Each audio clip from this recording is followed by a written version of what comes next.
देखिए, हमारे हिसाब से सबसे बड़ी चीज़ है कि मुझको भी कहने में ये मौर्य जी और जो ये इनका नाम लिया आपने, ये चंद्रशेखर शेखर, इनको शर्म डूब कर मर जाना चाहिए। जो एक हिंदू होकर के अपने एक वोट के लिए जो 24 के चुनाव आ रहे हैं, छल बल सारी ताकतें ये लोग लगा रहे हैं। तो कम से कम ये मर्यादा रखो कि जिस धर्म में तुमने जन्म लिया, सनातन धर्म में, उसी के अगेंस्ट तुम बोल रहे हो। अपने संजोए बैठे हैं सुहाग रात के, पर दुल्हन ले जाएंगे जो लौंडे गुजरात के। अपनाने से कुछ नहीं होता, सब ड्रामा है, वो सारा ड्रामा है। अभी हम हिंदू हैं, कहीं मुसलमान बन जाए, मुसलमान कहीं, जो आप जहाँ जन्म लिया मूल वही है। नमस्कार, बहुत बहुत स्वागत है आपका। सौगन टीवी देख रहे हैं आप। और बात की जाए अगर धर्म की, तो धर्मों की राजनीति जो है वो बहुत ज्यादा गर्म हो गई है। वहीं पे अगर बात करो, कभी स्टालिन, कभी स्वामी प्रसाद मौर्य, सबके अलग अलग बयान आते हैं। उसी के बीच में चंद्रशेखर का बयान आता है, शिक्षा मंत्री हैं बिहार के, और कहते हैं कि सनातन धर्म जो है वो साइनाइड है। अब साइनाइड से तुलना कर दी, उसके बाद कहते हैं कि मेरे को भगवान श्री राम मेरे सपने में आते हैं और मुझे कहते हैं कि बीजेपी और आरएसएस वालों से मुझे बचा लो क्योंकि वो मुझे बेच रहे हैं। क्या लगता है?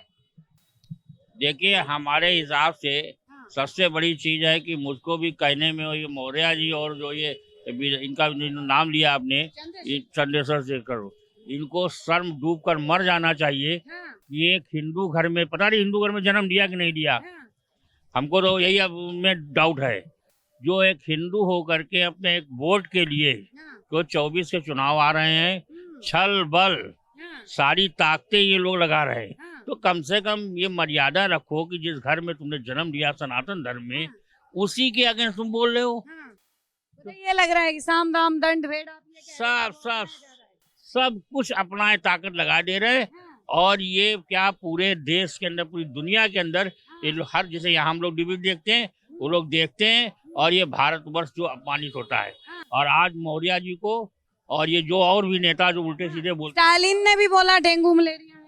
हैं, हाँ, डेंगू मलेरिया उन्हीं को काटेगा। सुन लीजिए, हाँ, कहने का मतलब ये सोचना चाहिए। हाँ, जो आज छोटे से हमने जब देखा, उम्र हो गई मेरी 60 से ऊपर, हाँ, पूरे दुनिया के अंदर जो मुस्लिम कंट्री, देखिए G20 भी हुआ था, हाँ, बिल्कुल। मैंने भी देखा है। और सबसे बड़ी चीज देखिए, कितने प्रधानमंत्री जी से भावुक होकर लोग गले मिलना, और हाँ, मुस्लिम का साथ नहीं दे रहे हैं। हाँ, मुस्लिम कंट्री सारी जो हमारे भारत का पूरा तहे दिल से साथ दे रही है। हाँ। अभी इंडोनेशिया सऊदी में, के प्रिंस भी गले। अरे हाँ, उन्होंने मंदिर बनवा दिया, देखिए इतना हाँ, बड़ा मंदिर, और पूजा करते हुए उसे दिखाया।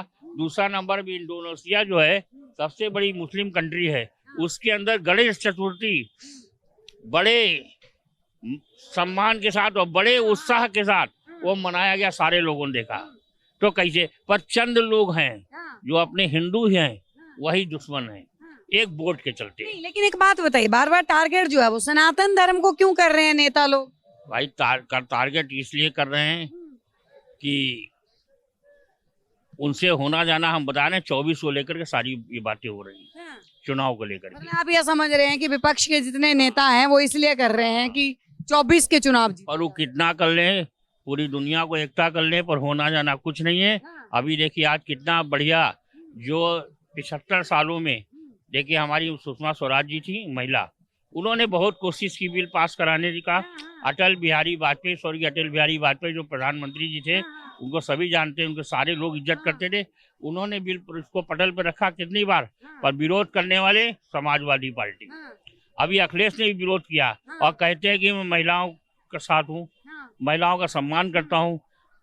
सोनिया गांधी का ये कहना है कि राजीव का सपना था और 2010 में हमने जो है आरक्षण बिल की बात करी थी, महिला आरक्षण बिल। अरे जब सपना इंसान देख रहा है तो उस पर अमल करना चाहिए, आज क्यों कर रहे हैं? हाँ, पर मोदी जी ने इसको रखा है, ये बिल जो रख दिया है, और बिल पास होना है। और समझिए पूरी लहर, ये पूरे भारत के अंदर आज महिलाएं खुश हैं कि ये प्रधानमंत्री जी आए। 33% दिया है अखिलेश, और मायावती का कहना है 50% होना। भाई देखिए, विपक्ष का इन लोगों का काम है कुछ नुस्खे निकालना। अच्छा भी करेंगे तो नुस्खे ही लोग निकालेंगे, इनसे होना जाना कुछ नहीं है। अब इनकी भी जेल जाने की तैयारी हो रही है, पर तब लोग तो कह रहे हैं बीजेपी की जाने की तैयारी हो गई है, बोरिया बिस्तर बांध ले मोदी। अरे क्या बोले, सपने देखना ये छोड़ दें। इसी पे एक बात याद आ गई, अब महिला हैं पर बोलना पड़ेगा। राहुल जी और ये जो नेता लोग हैं जो सपने देख रहे हैं 24 के, इसमें एक शेर याद आ गई, सपने संजोए बैठे हैं सुहाग रात के, क्या बात है। हाँ, सपने संजोए बैठे हैं सुहाग रात के, हाँ, पर दुल्हन ले जाएंगे दो लौंडे गुजरात के। क्या बात है। मतलब गुजरात को जोड़ दिया आपने, है ये अभी अभी बनाया है। अब बनाने की कुछ नहीं है, जो हाँ। दिल में सच्चाई यही है, हाँ, ये देखते रह जाएंगे, हाँ, आंधी आएगी हाँ, और झोंका आएगा उड़ा के ले जाएगा। कोई भी ताकत ईश्वर ही कर सकता है। गठबंधन की ताकत है बाबा। अरे गठबंधन क्या पूरी दुनिया की ताकत लगा दे। अभी आपने देखा, एक और देखिए प्रधानमंत्री जी का, ये कनाडा के अंदर का देख लिया आपने खेल, 1 सेकंड नहीं लगा, तुरंत अटैची उठवा दी, उनके राजदूत को तुरंत एक्शन हुआ, वो भी ढीले पड़ गए। तो एक प्रधानमंत्री जी की जो है उनकी ताकत है और लोग इज्जत करते हैं और काम करने का उनका तरीका अलग है। जो काम नहीं होने वाला था वो हुआ। अभी आप देख लिए कि श्रीनगर के अंदर एक डीएसपी साहब, इंस्पेक्टर 2-3 मारे गए, उसका बदला चौथे दिन साफ कर दिया बाजार। मणिपुर पे एक्शन क्यों नहीं हुआ? मणिपुर पे देखिए, ये भी राजनीति का जो खुलासा हो गया, कांग्रेस की सब नीति थी, इसके लिए हुआ। मेवात भी कांग्रेस की नीति, मणिपुर भी कांग्रेस की नीति, एकदम एकदम महिलाओं पे अत्याचार भी कांग्रेस की नीति, बीजेपी मतलब पाक और साफ, आप ये कहना चाह रहे हैं? सुन लीजिए मैडम, अब एक चीज हमको बता दें, शायद आपने पढ़ा होगा, जो आज कांग्रेस चिल्ला रही है, आसाम के अंदर एक ज्यादा नहीं 3-4 साल हुए होंगे, जिस समय तरुण गोगोई की सरकार थी, उस समय हर इंसान अपनी मांग को लेकर के धरना प्रदर्शन देता है, वो सबका अधिकार रहता है। टीचर लोग दी थी, उसमें एक आदिवासी लड़की थी 28 साल की, उसको सचिवालय के सामने थोड़ी दूरी के ऊपर पूरे उसके निवस्त्र करके उसको दौड़ाया गया था। कहाँ तरुण गोगोई थे उस समय, तब क्यों नहीं शोर किए, तब क्यों नहीं शोर किए? यह बात आप याद होगी, पेपर में। आपका ये कहने का मतलब है कि हर पार्टी अगर दोहरा रही है तो सवाल उठाने का जो है वो मुद्दा ही नहीं बनता, सवाल ही भाई, नहीं उनके पास कोई मुद्दे है नहीं तो वो यही करते हैं। बनता। पहले राइफल घोटाला था, फिर एक और घोटाला, वो बोलते थे राहुल गांधी, करते करते थक जाएंगे, कुछ नहीं होने को, समझ लीजिए ये बिल पास हो गया, मतलब आधी तो इन्होंने जीत लिया बिना कहे, और बाकी है ये। चलिए एक और ताजा तारीन जो है अगर बात की जाए तो एक मुद्दा बाबा आपने सुना होगा भारत के अंदर बड़ा ज्यादा चल रहा है, सरकारें भी जो है वो किसी और चीज के ऊपर बात नहीं कर रही, तमाम न्यूज चैनल मीडिया वाले भी किसी और चीज के ऊपर बात नहीं कर रहे। पाकिस्तान से एक महिला 4 बच्चों को लेके ग्रेटर नोएडा आई हुई है। इसके ऊपर हमने बोला था सीमा हैदर के ऊपर। नाम आप भी जानते हैं, देखिए। हाँ, जनमन न्यूज वाले आए थे, तो हमने पहले दिन कहा था कि सबसे पहले उसी वक्त सरदार जी पुलिस वाले भी देखते गर्म हो जाएंगे मेरे ऊपर, कहते हम जहर उगलते हो, जहर उगलने का मैं पाकिस्तान में बैठा हूँ, मैं भारत में बैठा हूँ, मुझे अधिकार है, मैं देश के प्रति जहर नहीं उगल रहा हूँ, देश की दो ही बातें नहीं कर रहा हूँ, अगर करता हूँ तो करो FIR मेरे ऊपर, मैं कोर्ट तक जाने तैयार हूँ। क्या कहेंगे सीमा हैदर को लेके, क्या कहेंगे? देखिए अभी भी संदिग्ध है, अब ये सारी जो एजेंसी हमारी जांच कर रही, सबसे बड़ी संदिग्ध घर बना रही है वो, सुनिए, अब वो घर बनाएंगी, लोग सपोर्ट कर रहे हैं, पर सारी एजेंसी जो है उनकी जांच कर रही है, जांच में अगर होगा तो उनको भारत सरकार वापस भेजेगी। तो आपको लगता है कि पाकिस्तान में वो जाके सुरक्षित रह पाएंगे? वो कहीं रहे, उसे क्या लेना देना है, अपन भारत में देखना। भारत इसीलिए जाना जाता है कि दूसरों को जगह देता है, भारत रक्षा करता है, इसीलिए जाना जाता है। रक्षा तो कर ही रहा, नहीं तो अभी दूसरा यही पाकिस्तान के अंदर होती तो इनको कब तक लटका देता, सलाखों के पीछे डाल। अंजू गई है ना पाकिस्तान। हाँ, वो क्यों? पाकिस्तान ने लटका दिया क्या? वापस भी आ रही है बच्चों से मिलने? ये कोई खेल है, एक गई और एक आई, सीमा आई, अंजू गई, इसका भी खुलासा हुआ है, पर अभी हमने देखा नहीं है। क्या बोलना है, जो चीज सच्चाई होती है उसको वो बोले, पर अभी एजेंसियां हमारी जांच कर रही हैं और जांच करने में सनातन धर्म को अपना लिया। अरे अपनाने को हम भी कुछ अपना ले, अपनाने से नहीं ना होता है, अपनाने से कुछ नहीं होता है, सब ड्रामा है, वो सारा ड्रामा है। अभी हम हिंदू हैं, कहे मुसलमान बन जाए, मुसलमान है कहे हिंदू, जो आपने जहाँ जन्म लिया मूल वही है।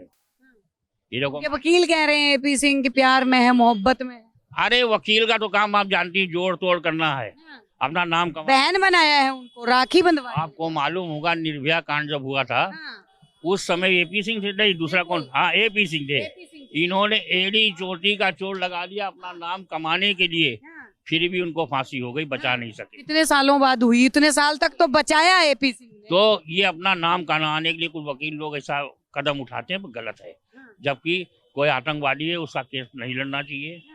आप कैसे ये जो है ना डिफाइन कर सकते हैं कि सीमा हैदर जो है वो आतंकवादी?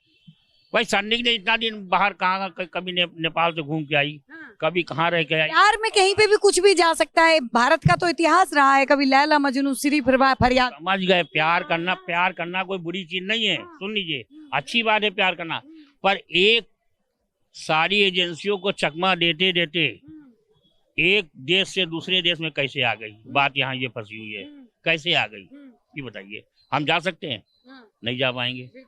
तो जब तक इसके अंदर लोग मिले नहीं होंगे, शायद महिला थी इसीलिए शक कम हुआ। नहीं, वैसा कोई बात नहीं है। हर चीज की महिला हो या कुछ हो, महिला पुलिस भी रहती है, महिला फोर्स भी रहती है, सबकी जांच होती है। तो आपके हिसाब से मतलब संदिग्ध है? 100%। सीमा हैदर क्या कहिएगा? अच्छा, वो पाकिस्तान से आई है जो। क्या लगता है जासूस हैं प्यार में? देखो इस संबंध में देखो क्या कहोगे, वो बदल नहीं रहा हुआ। वो सीमा हैदर यहाँ पर आई हैं, ठीक, सीमा हैदर यहाँ पर आई हैं, तो सबसे बड़ी बात तो ये है कि हिंदुस्तान की जो खुफिया इंटेलिजेंस ब्यूरो है वो फेल है, जो है खेल है। कैसे? कैसे? कब वो दुबई से नेपाल, नेपाल से पाकिस्तान, पाकिस्तान से फिर नेपाल, नेपाल से फिर हिंदुस्तान, ठीक है। तो यहाँ की जो इंडियन खुफिया एजेंसी है, मैं तो फिर मानता हूँ उसको, जो है ठीक है, बगैर पासपोर्ट बगैर वीजा के कैसे आ गई यहाँ पर वो जो है। तो आपके हिसाब से वापस भेज देना चाहिए? बिल्कुल बिल्कुल। और वहां पे जाके अगर पाकिस्तान ने कुछ ऐसा कर दिया, क्योंकि पाकिस्तान तो लगातार धमकी भी दे रहा है कि अगर यहाँ वापस आएगी तो जिंदा नहीं रहेगी, और सीमा हैदर का खुद ये कहना है कि वापस नहीं जाएंगी, मरेंगी तो यहीं मरेंगी। वो आपकी बात सही है। अपनी इंडियन लड़की भी एक गई थी वहाँ पे, जो है अंजू। अब वो उनने वहां जाकर शादी कर ली। अब वो यहाँ पर क्या समझते हैं कि आजकल देश के युवाओं को जो है वो भाभियां पसंद है? मैं नहीं समझता कुछ भी हुआ है। लग तो यही रहा है कि 4 बच्चों की भाभियां पसंद है। हाँ, आप सही कह रहे हो, जो है आप सही कह रहे हो। हमारे तो हम तो दादा बन गए, नाना बन गए हम तो, जो है ठीक है, हम तो दादा बन गए, नाना बन गए, ठीक है। ये बातें हमारे सामने अच्छी नहीं होती, जो बच्चे हैं उनको। तो देखिए, तमाम मुद्दों के ऊपर हमने बात करी। आप लोगों की क्या राय है हमें जरूर बताइएगा। बने रहिए हमारे साथ, देखते रहिए सौगंध टीवी। आप देख रहे हैं सौगंध टीवी, सौगंध वतन की।